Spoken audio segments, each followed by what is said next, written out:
आज का हमारा मौजू है हाउ टू कंट्रोल लेज़ीनेस। आप सुस्ती को कैसे कंट्रोल करेंगे, उस पर कैसे काबू पाएंगे। ठीक है, हाउ टू ओवरकम लेज़ीनेस। बात समझ में आ रही है आपको? सुस्ती किसे कहते हैं, पहले मुझे ये बताएं। आप बताएं सुस्ती किसे कहते हैं। सुस्ती का मतलब ये है कि आप हर काम लेट करते हैं। सुबह सवेरे उठना चाहिए, आपको अम्मी उठा रही हैं, अबू उठा रहे हैं, नहीं, एक करवट जो है ना दाईं करवट बाईं करवट पलट दी और जो ना सराहने की जगह जो ना आप चले गए पाँव वाली साइड पे, बस वो बिस्तर पे ही घूम रहे हैं। इसे कहते हैं सुस्ती काहली। ठीक है, और इसके साथ साथ ये कि आप स्कूल में कौन बच्चा लेट आता है रोज़ाना की बुनियाद पे। टीचर्स किस वजह से शिकायत है आपको जो बच्चा लेट आ रहा है मुसलसल? कोई है ऐसा बच्चा? आप में से कोई बच्चा ऐसा हो जो रोज़ लेट आता हो या कभी कभी लेट आता हो? अच्छा, खाने में कभी लेट हुए हैं आप लोग? खाने में आपने कहा जी खाना लगा हुआ, दिल नहीं चाह रहा हमारा आज नहीं, ऐसा कभी हुआ है? खाने में जो ना हम लोग लेट नहीं होते, लेकिन बाकी चीज़ों में लेट हो जाते हैं। तो आज जो मौजू है हमारा, इस मौजू को हमने लेके चलना है। इसमें 3 चीज़ें बुनियादी हैं। नंबर 1 वजूहात, असबाब, सबब, रीज़न क्या है सुस्ती काहली का, थकावट का रीज़न क्या है। एक तो हम इसको लेके चलेंगे, दूसरा इसका हमने हल बताना है, सलूशन बताना है। ठीक है, और तीसरी चीज़ ये है कि ताकत के असबाब क्या हैं, आपके अंदर एनर्जी कैसे आ सकती है। ठीक है, बात समझ में आ रही है आपको? तो अब हम बात शुरू करें। इन 3 चीज़ों में से वजूहात, असबाब और इसकी जो है ना एनर्जी कैसे हमने लानी है, सुस्ती को कैसे भगाना है, ये आज के हमारे मौजू हैं। कोई बच्चा आप में से मुझे बता सकता है कि सुबह के वक्त स्कूल क्यों लगता है, शाम को क्यों नहीं लगता स्कूल? कोई टीचर बताना चाहें, कोई बच्चा बताना चाहे, बता सकता है? क्योंकि सुबह के वक्त जो है हमारी एक्टिवनेस जो है वो पीक पे होती है। बिल्कुल, हमारा जो ना प्राइम टाइम होता है। हमारी जो चुस्ती है ना, हमारी बेदारी, जागना और एक्टिव यानी फ़ाल होने का जो ताल्लुक़ है वो हमारे सूरज से है। जो ही सूरज तुलू होता है सुबह के वक्त, उसके साथ साथ हम एक्टिव होना शुरू हो जाते हैं, फ़ाल होना शुरू हो जाते हैं। इसीलिए सुबह सवेरे स्कूल लगते हैं और सुबह से लेकर 12 बजे तक ये जो ना पीक टाइम होता है एनर्जी का, ताकत का, जज्बा, जोश, जुनून होता है। इसमें बच्चे लड़ते हैं एक दूसरे से, इसको मारने के चक्कर में होते हैं। और छुट्टी के वक्त आपने देखा होगा बड़ी मुश्किल से जो है ना बोझल कदमों के साथ बैग उठा के आहिस्ता आहिस्ता चल रहे होते हैं। ऐसा देखा आपने ना? उसकी वजह ये होती है कि सूरज जून जून चढ़ता है, ऊपर जाके जब खड़ा हो जाता है तो फिर हमारी एनर्जी जो है ना उसके बाद बढ़ती नहीं है, कम होना शुरू हो जाती है। इसीलिए दुनिया भर में स्कूलिंग का सबसे बेहतरीन टाइम सुबह का होता है। जॉब्स जो ना मुलाजमतें जितनी भी होती हैं सुबह होती हैं, सारे काम सुबह हो रहे होते हैं। बात आपको समझ में आ रही है? किसको समझ में नहीं आई हाथ खड़ा करें। बात सबको समझ में आ गई? तो सुबह के वक्त अगर कोई बच्चा सुस्त काहिल है तो फिर उसका हम तलाश करेंगे उसकी वजूहात क्या है, क्या असबाब है उसके। ठीक है, इसमें हम बाद में आएंगे। अच्छा, वजूहात तो इसकी बहुत सारी हो सकती हैं। सुस्ती काहली की वजूहात बहुत हो सकती हैं। क्या हो सकता है कि एक बच्चा अच्छी नींद नहीं ले रहा। अच्छा, मुझे बताएं जी, आप बच्चों की मजमूई तौर पर नींद कितने घंटे की होनी चाहिए? कितना सोते हैं आप लोग? आप बताएं बेटा, आप कितनी देर सोती हैं? रात को किस वक्त सो जाती हैं आप? 9 बजे सो जाती है। 9 से लेकर सुबह 6 बजे। स्कूल कितने बजे लगता है आपका जी? 7:30, 6 कर लें आप। 9 से 6 घंटे जो ना अंदाज़न कर लेते हैं ये। अच्छा, नींद का जो रूल है साइंसी, वो ये है कि जितनी बच्चे की उम्र कम होगी इतनी उसकी नींद ज़्यादा होगी। जो नामौलूद बच्चा होता है, नौमौलूद जो गोद में होता है, उसकी 14-15 घंटे नींद होती है, 18 घंटे भी हो सकती है, 17 घंटे भी हो सकती है, बहुत ज़्यादा नींद होती है वो। जितना वो बच्चा सोएगा इसका मतलब है वो सेहतमंद है। जितना वो जागेगा, रोएगा, तो उसका मतलब है कोई ना कोई उसको मसला है, कोई प्रॉब्लम है। बात समझ में आ रही है? तो जो उम्र बढ़नी शुरू हो जाती है तो उसमें जो है नींद कम होनी शुरू हो जाती है। ठीक है, आपकी जो मजमूई नींद मुझे दिखाई दे रही है कम अज़ कम 12 से 14 घंटे होनी चाहिए, 12 घंटे कम अज़ कम होनी चाहिए। अगर कोई बच्चा 12 घंटे की नींद जो उसकी उम्र के लिहाज से पूरी है वो नहीं ले पा रहा, तो फिर क्या होगा, वो दूसरे दिन बहुत सुस्त और कायल होगा। आप में से शादियां किस किस ने अटेंड की हैं रात को, ख़ासतौर पर बच्चियों ने? जगराता की है कभी किसी ने? शादियों में जगराता करते हैं ना हम, दूसरे दिन रोल घोल हो रहे होते हैं, हम यूँ जा रहे होते हैं। ऐसा हुआ किसी के साथ? ऐसा है ना। उसकी वजह ये होती है कि जब हमारी नींद मुकम्मल नहीं होगी तो फिर हमने क्या करना होता है, फिर रोल गोल ही होना होता है, ठीक है, यानी घूमना फिरना ही होता है हमने। तो नींद की क्या करना है जी? सबसे पहली बात क्या है कि नींद की कमी हमने अपनी पूरी करनी है। क्या करेंगे आप लोग? जल्दी सो जाएंगे। टीवी रात के यहाँ किसका चलता रहता है जी? 10 बजे तक टीवी, 9 बजे तक किसके घर में टीवी चलता है? खबरें कौन सुनता है घर में? मैं आपकी बात नहीं कर रहा, आप तो बहुत ही अच्छे और नाइस बच्चे हैं, घर वाले आपके अम्मी अबू वगैरह खबरें सुनते रहते हैं। कौन कौन लोग सुनते हैं जी 9-10 बजे तक? ठीक है, पैगाम पहुँचवाना पड़ेगा वहाँ तक, गाँव का ही मसला है। तो आपने क्या करना है जी? आपने 9 बजे 10 बजे के बाद कोई बच्चा न रहे, सो जाएं। काम आपने अपना ख़त्म किया, लिखने का पढ़ने का, उसके बाद आप सो गए, ठीक है। एक काम तो आपने ये करना है सबसे पहले। दूसरी ये होता है कि बाज़ बच्चों में ग़ज़ा की कमी होती है। जब बच्चा इंतहाई कमज़ोर है, ग़ज़ा की उसमें कमी है, उसमें खून नहीं है, उसको नींद कम आएगी, क्योंकि खून जो है ना, इसके साथ भी इंसान का तल्लुक़ है, नींद के साथ बहुत गहरा तल्लुक़ है। अच्छा, उसके अलावा अगर आपके जिस्म में पानी की कमी हो गई है तो पानी की कमी से भी जो है ना इंसान में काहिली और सुस्ती आ जाती है। तो इसीलिए जो है ना हम ट्रेनिंग में जो ना ख़ास तौर पे जब कोई बच्चा उसको खड़ा करें या किसी बड़े को खड़ा करें स्टेज पे और वो बोल ना पाए तो उसे हम कहते हैं जी आप पानी पी के आएँ। फिर जब पानी पी के आता है तो बहुत जो ना फ़र्क आ जाता है उसमें, क्योंकि हमारे जिस्म में 90% जो है ना 90% पानी है सारे का सारा। ये खून सारे का सारा असल में क्या है? पानी है।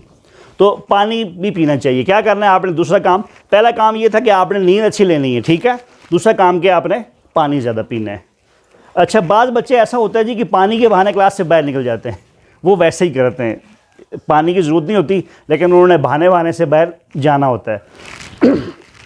अब हम आ जाते हैं तीसरी चीज़ की तरफ कि सुस्ती काहली को भगाने के लिए क्या करना चाहिए। अच्छा, आप में से कोई बच्चा क्रिकेट खेलता है? हाथ खड़ा करें। आप में से कोई कैप्टन भी है? किसी ने ना कप्तान रहा है? अच्छा जी, जो बच्चे कैप्टन रहे हैं वो खड़े हो जाएं, बाकी बैठे रहें। जो अब तक किसी भी टीम में, चाहे गली मोहल्ले की टीम है, मैं पाकिस्तान की टीम की बात नहीं कर रहा, गली मोहल्ले की आपके घर की टीम में आपने कैप्टन के तौर पे काम किया, वो खड़े हो जाएं बच्चे। शाबाश। और जी, और कौन लोग हैं? ठीक है, बहुत बेहतरीन, शाबाश, बस बैठ जाएं आप। अच्छा, आप बच्चियों में से किसी ने कोई अच्छा खेल खेला हो जिसमें उसने कमांड की हो, निगरानी की हो, किसी को खिलाया हो, बिठाया हो? कोई बच्ची ऐसी है? असल में मुझे बच्चियों के खेलों का पता ही नहीं है कि उसमें लीडरशिप क्या होती है, कमांड क्या होती है, ये मसला भी है। अच्छा, जो क्रिकेट है ना जी, क्रिकेट या गुल्ली डंडा, कोई भी खेल आप खेल लें तो वो है, उससे क्या होती है, आपकी वर्जिश होती है, ठीक है। सबसे ज़रूरी है कि सुबह अक्सर देखने में ये आया है कि बच्चे जो ही उठते हैं ना, पहले तो माएँ उनको बड़ी मुश्किल से जो ना उठाती हैं कि बेटा उठो, मिनते विनते करके पाँव पकड़ के कि जो है ना बेटा उठो और आप नाश्ता करो और स्कूल जाओ। बच्चा जो ही उठेगा और फ़ौरन का आपने उससे नाश्ता करवाया वो नहीं खा पाएगा, क्योंकि इंसान का जिस्म जो है ना हमारा, जब हम सोते हैं ना तो पेट हमारा चिपक जाता है साथ। पेट जब चिपकेगा तो उसके बाद फ़ौरन उसको चाहिए थोड़ा सा खुलने के, मतलब पेट को खुलने के लिए आप सांस लेंगे, बाहर चलेंगे फिरेंगे, जिस्म थोड़ा सा हरकत करेगा तो आहिस्ता आहिस्ता पेट को खुलने का मौका मिलेगा। इसकी मैं आपको मिसाल देता हूँ। रमज़ान में अगर आप देखें तो जो ही इफ्तारी होती है उसके बाद अगर हम बहुत ज़्यादा खाना खाने लगें तो पेट तंग होने लगता है, ऐसा लगता है हमारा पेट किसी ने बांधा हुआ है, ऐसा है, होता है ना जी। वो उसकी वजह ये होती है कि पेट सूखा होता है और उस सूखे हुए पेट में हम मनोटनों के हिसाब से खाना ठोंस देते हैं। किस हिसाब से जी? मनोटनों के हिसाब से खाना ठोंस देते हैं। वो बेचारा छोटा सा पेट रोना शुरू कर देता है, वो कहता है, चीखता है, चिल्लाता है, मुझे और ना दो, ठीक है। तो सुबह के वक्त आपने ये करना है कि उठने के फ़ौरन बाद आपने थोड़ा सा घूमना फिरना है, चलना है, थोड़ा पानी लेना है, और जाके जो है ना, और कुछ नहीं, अगर आपके कोई बागीचा लगा हुआ है, कोई फूल के लगे हुए हैं, उनको जाके देखें, पानी वानी दें क्यारियों में। अगर सब्जियां लगी हुई हैं उनको जाके थोड़ा बहुत पानी दे दें, तो उससे क्या होगा, आपकी वर्जिश हो जाएगी। और नमाज जो है ना हमारी बेहतरीन वर्जिश है। नमाज भी सबसे बेहतरीन वर्जिश है कि उसमें जब बंदा नमाज पढ़ता है तो उससे उसको क्या होता है, वर्जिश हो जाती है। तो जब आपका पेट खुलेगा, अच्छा आपको जो ना नाश्ता ठीक मिल खा पाएंगे, उसके बाद आप जब स्कूल पहुंचेंगे तो आपको किसी किस्म की थकावट, किसी किस्म की काहली सुस्ती नहीं होगी। ठीक है। एक आपने काम ये भी करना है कि उठते ही फ़ौरन आपने नाश्ता नहीं करना। माएँ मजबूर होती हैं, किसी न किसी बहाने वो उठाती हैं बच्चों को, लेकिन जब आप उठ जाएँ तो उस वक्त आपने फिर क्या करना है जी, थोड़ा बहुत चहलकदमी करके चलना फिरना है, उसके बाद फिर आपने नाश्ता करना है। देखिए मैं आपको एक दिलचस्प बात ये बता रहा हूँ कि घर वालों ने आपको हर सूरत में स्कूल भेजना है ना, डंडे के ज़रिए भी भेजेंगे, लाड प्यार के ज़रिए भी भेजेंगे। जब घर वाले आपको भेज ही रहे हैं तो आप उनका जो ना खाने की बचत क्यों करते हैं? खाना पूरा खा के आया करें। मतलब जितनी आपको ज़रूरत है, जितनी तलब है, वो आपने खाना पूरा खा के आना है। समझ में आएगी बात?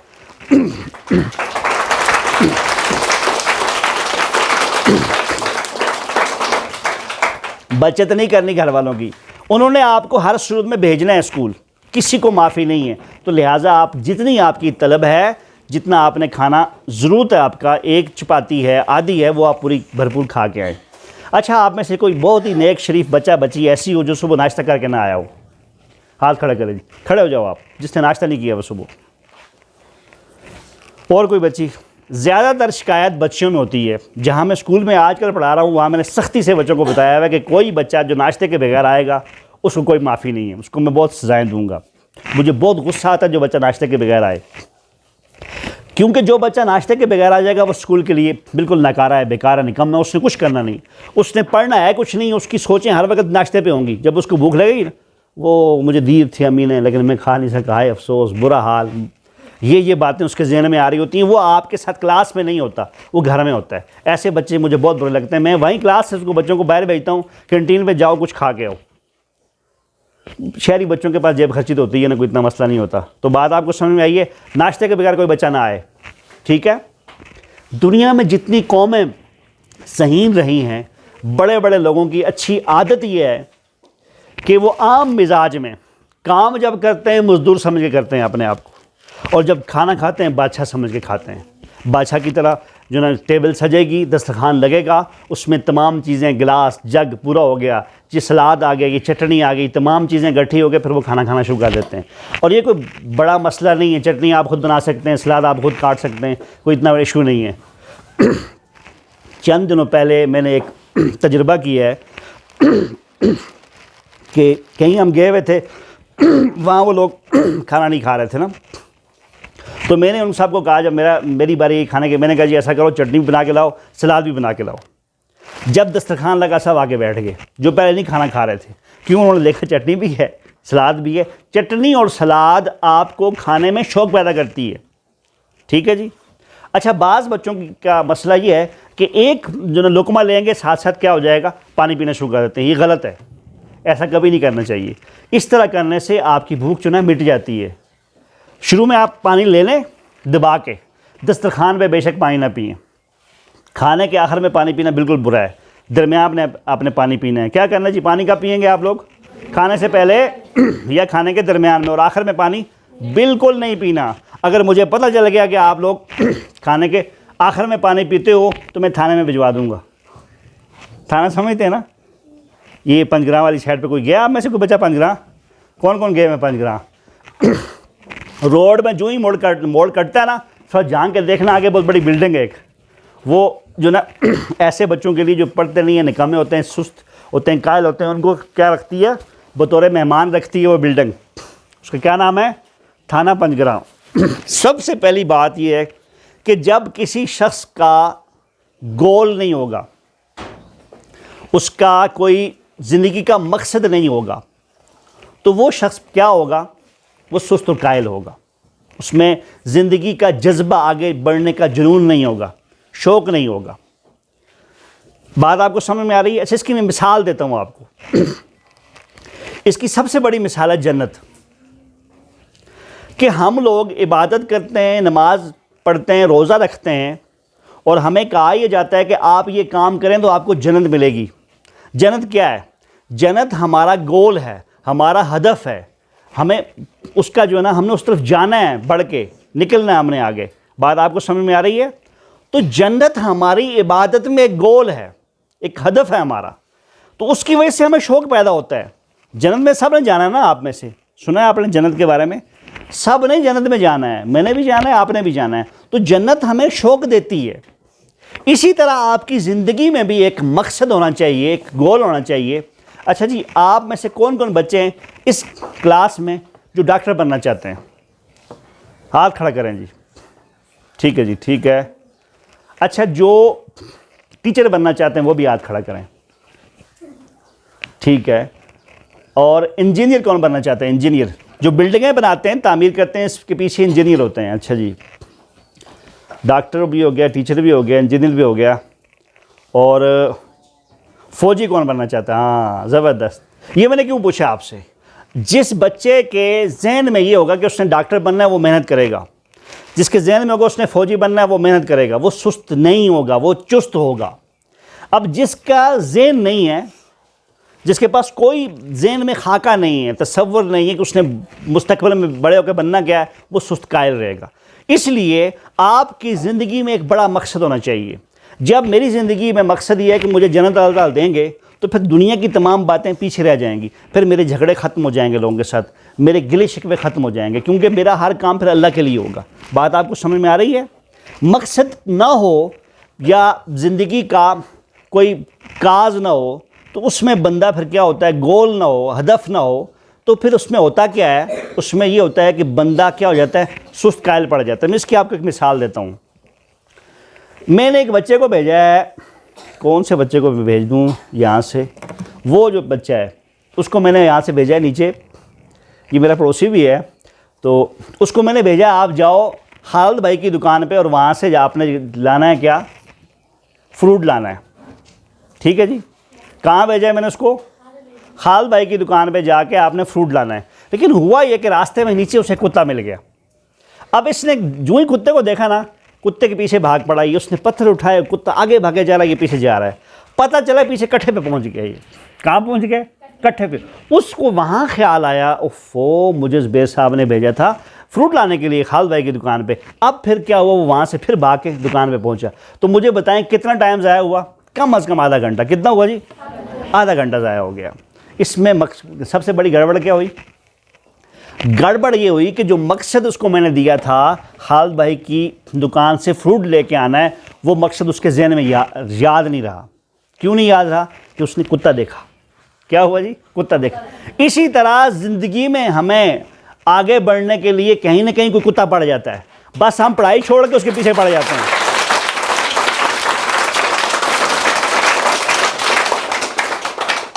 आपको बात समझ में आ रही है? होता ही है कि आपकी क्लास में पोजीशन आ रही है, साथी ने देखा कि ये बच्चा बहुत मेहनती है, उसने कहा नहीं, इसकी कापी फाड़ो, इसका कलम उखाड़ो, इसे जो ना चुटकियाँ काटो, तो ये पढ़ने से जो ना बाज आ जाएगा। अब वो क्या हो गया, बच्चा जो ना अपनी कापी को लेकर रो रहा है, आप चुटकियाँ काटने की शिकायतें लगा रहा है, टीचर को पढ़ नहीं रहा। तो बात समझ में आ रही है? ये चुटकियाँ काटना, ये तंग करना, ये कापियाँ फाड़ना किसका काम है? जिसका मैंने बताया था, उसका काम है। उससे बचना है आपने। किससे? उससे बचना है। कभी कुत्ते के पीछे नहीं पड़ना। बात समझ में आ रही है? अब होता ही है कि ज़िंदगी में भी कई रुकावटें हमारी ज़िंदगी में आ जाती हैं, मकसद हम छोड़ जाते हैं। जिस शख्स ने चुंझ पहाड़ी जाना है, उसके सामने जितने कुत्ते हैं, क्या कुत्तों को मारेगा या चुंझ पहाड़ी पे जाएगा? वो चुंझ पहाड़ी पे आप में से कौन कौन लोग गए हुए हैं? कोई बच्चा? आप नहीं गए हुए? नहीं गए हुए? आप में से कोई बच्ची चुंझ पहाड़ी पे गई हुई? प्यारी सी बेटी है, माशाल्लाह, ज़बरदस्त, बहुत खूब, बहुत खूब। ये दिलासा दे रहा हूँ मैं उसको डंडे के ज़रिए, ठीक है? बेहतरीन। चुंझ पहाड़ी जो है ना, सबसे बुलंद तरीन पहाड़ी है हमारी। जो शख्स इस पहाड़ी के ऊपर चढ़ के जाएगा, तो वो छोटी मोटी जितनी भी रुकावटें हैं उससे नहीं देखेगा। उसका मकसद ये, उसके जहन में बस एक बात बैठी हुई है कि उसने चुंझ पहाड़ी पे जाना है। तो रास्ते में आने वाली बारिश, आने वाले पत्थर, ये कुत्ते, ये बिल्लियाँ, जितनी भी चीज़ें आएंगी, उनको नहीं देखेगा, वो आगे जाएगा। तो बात आपको समझ में आ रही है कि कि आपने अपनी एजुकेशन में आपने अच्छे नंबरों को देखना है, आपने मैट्रिक को देखना है, आपने एफए को देखना है, फर्स्ट ईयर सेकंड ईयर को देखना है, आपने जाके मास्टर डिग्री लेनी है। उस सिलसिले में आने वाली रुकावटें सारी के सारी उनको भूल जाना है। हमारे टीचर्स की धमकियाँ, तड़ियाँ, ये डंडा, ये तमाम चीज़ें छोटी हैं, आपने आगे जाना है। ठीक है, क्या करना है आपने? आगे जाना है। अच्छा, एक चीज़ जो है, जो दूसरी ये सुस्ती काहली की एक सबब, वो है टाइम मैनेजमेंट ना होना। बच्चों में वक़्त की कदर ना होना, वक़्त की पाबंदी ना होना। अब आप देखें स्कूल जो ना आपका किस टाइम लगता है जी? फिक्स 7 बजे तय। टीचर्स आ जाएंगे, कोई बच्चा आए ना आए, ऐसा ही होता है ना। टीचर्स पहले से मौजूद होते हैं। टीचर्स क्या हैं? वक्त के पाबंद हैं। अब जो बच्चा वक्त का पाबंद नहीं है उसमें सुस्ती कायली होगी। अच्छा, इस्लाम हमें क्या सिखाता है? आप देखें, अजान अपने टाइम पे होती है नहीं होती? मस्जिद में नमाज बाजमात अपने टाइम पे हो रही होती है। बात आपको समझ में आ रही है? तो इस्लाम हमें सिखाता ही है कि आपने वक्त की कदर करनी है। दुनिया में जितने बड़े लोग गुजरे हैं वो सब वक्त के पाबंद थे। वक्त की पाबंदी एक आदत, अच्छी आदत है। मुझे बताएं, होता किसी फौजी को आपने सुस्त देखा है? ये फ़ौज है, फ़ज़ाइया है, या क्या कहते हैं आर्मी है और नेवी है, इसकी खूबी ये है कि ये हमेशा चुस्त होते हैं, चुस्त चलाक रहते हैं। इनके यहाँ तसव्वुर नहीं होता कोई बंदा जो ना क्या हो, कायल सुस्त हो, कुछ भी नहीं होता इनके यहाँ। ये अपने तमाम स्टाफ को, अपने टीम मेंबर्स को, अपने जो ना आम फौजी सिपाहियों को क्या करते हैं? हमेशा चुस्त रखते हैं, उन्हें एक्टिव रखते हैं, किसी न किसी काम में डाल के रखते हैं। अच्छा, होता ही है कि स्कूल में अगर हम देखें कि टीचर्स अगर एक्टिविटी ना दे, सरगर्मी ना दे, बच्चे क्या हो जाते हैं? ढीले पड़ जाते हैं। तो मैं ये करता हूँ, कभी कभी बच्चों को खड़ा कर देता हूँ, कभी बिठा देता हूँ। कभी किसी की जो ना कोई एक बात सवाल बीच में अचानक ऐसा पूछ लिया, सब बच्चे उसमें मुतवज्जो हो गए। जैसे मैंने आपसे अभी आपसे वो कुत्ते वाली कहानी बयान की, इस तरह की अचानक कोई चीज़ आप लेके आ जाएँ तो उससे क्या हो जाते हैं? बच्चे फिर एक्टिव हो जाते हैं। तो आपको बात समझ में आ रही है? अच्छा, अब मुझे बताएं कितने लोग अभी महसूस कर रहे हैं कि उनमें सुस्ती है, कायली है? हाथ खड़ा करें। आप में सुस्ती है? इस बच्चे की इंग्लिश अच्छी है, मेरे ख्याल में स्टेज सेक्रेटरी प्रोग्राम में थे। प्यारा सा बच्चा है ये, ठीक है, माशाल्लाह कहें सब लोग। अच्छा, थोड़ा सा आप ऐसा करें ना, अपने लिए क्लैपिंग कर लें।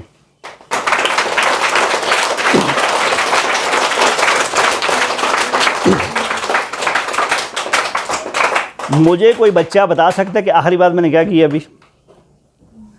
आखिरी बात, सबसे आखिरी बात। सर, आपने बोला कि आप में से कौन बच्चा जो स्वस्थ हो सकता है बताए, या आपने बोला कि अपने आप के लिए क्लैपिंग करनी। शाबाश, बहुत बेहतरीन, सही बात है। मैं आपके लिए क्लैपिंग कर रहा हूँ।